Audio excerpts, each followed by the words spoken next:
పరిపాలన ఇట్లున్నా తెలంగాణకు 10.5 ఏళ్ళు పాటు నేనే రాజు నేనే మంత్రి.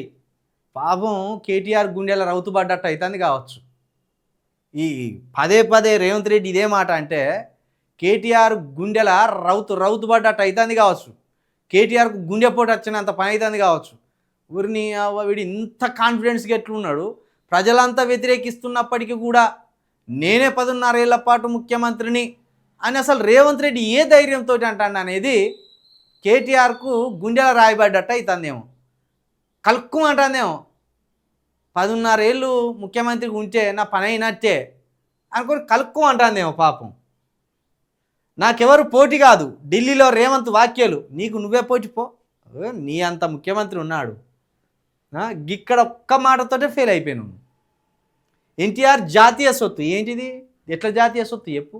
ఆంధ్రప్రదేశ్ దాటితే ఎవ్వనికి తెలియడు ఎన్టీఆర్. ఇంకా చెన్నై వాళ్ళకి తెలుస్తుందేమో, మెయిన్ సిటీ వాళ్ళకి. ఎందుకంటే సినిమా ఇండస్ట్రీ మొదట చెన్నైలోనే ఉండేది కాబట్టి ఆ మెయిన్ సిటీలల్లో ఎన్టీఆర్ గారు తెలుస్తారు. ఆ కేరళకు పోతే తెలియడు, అటు పోతే ఇక నార్త్లో ఎవ్వనికి తెలియడు. 29 రాష్ట్రాలల్లో ఒక 2-3 రాష్ట్రాలలో తెలుసు. జాతీయ సొత్తు ఎట్లయితాడు? జాతీయ రాజకీయాలను శాసించిండు ఆయన ఏమన్నా? లేదా 29 రాష్ట్రాలలో ఎన్నికలలో పోటీ చేసిండా? లేకపోతే 29 రాష్ట్రాలు ఏర్పడడానికి ఎన్టీఆర్ గారే కారణమా? ఏం మాట్లాడుతున్నావో ఎట్లనో పో, నీ నోటికి ఏది వస్తుందే మాట్లాడతాను. భారతరత్నకు ప్రతిపాదిస్తాం. ఇప్పుడు నాకు తెలిసి చంద్రబాబు నాయుడు ఆడిస్తున్న ఆట ఇది. భారతరత్న ఇవ్వాలని ఎవరో ఒకరు ప్రతిపాదించాలి. ఆ ప్రతిపాదనను రేవంత్ రెడ్డి ద్వారా ముందటికి తీసుకెళ్తాడు చంద్రబాబు నాయుడు. తెలంగాణ కోసం చనిపోయిన వాళ్లకు వాళ్ళ కుటుంబాలను ఆదుకోవాలని లేదు, కానీ ఎన్టీఆర్కు భారతరత్న ఇవ్వాలని ప్రతిపాదన విషయంలో ఉత్సాహపడతాడు, అత్యుత్సాహం ప్రదర్శిస్తాడు.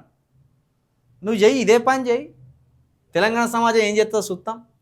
సింగరేణి టెండర్ల వివాదంపై అసెంబ్లీలోనే మాట్లాడుతా, సైట్ విజిట్ నిబంధన పాతదే, మేం అడాప్ట్ చేసుకున్నాం.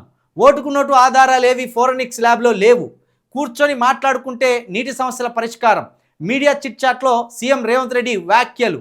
ఓటుకు నోటు ఆధారాలు ఏం లేవు, నిజంగా కోర్టుకు సమర్పించిండ్రు. ఇప్పుడు ఈ ఎన్టీఆర్ను జాతీయ సొత్తు అనడం కావచ్చు, ఎన్టీఆర్కు భారతరత్న ప్రతిపాదన కావచ్చు, ఈ ఓటుకు నోటు కేసు కొట్టేపించుకోవడానికే.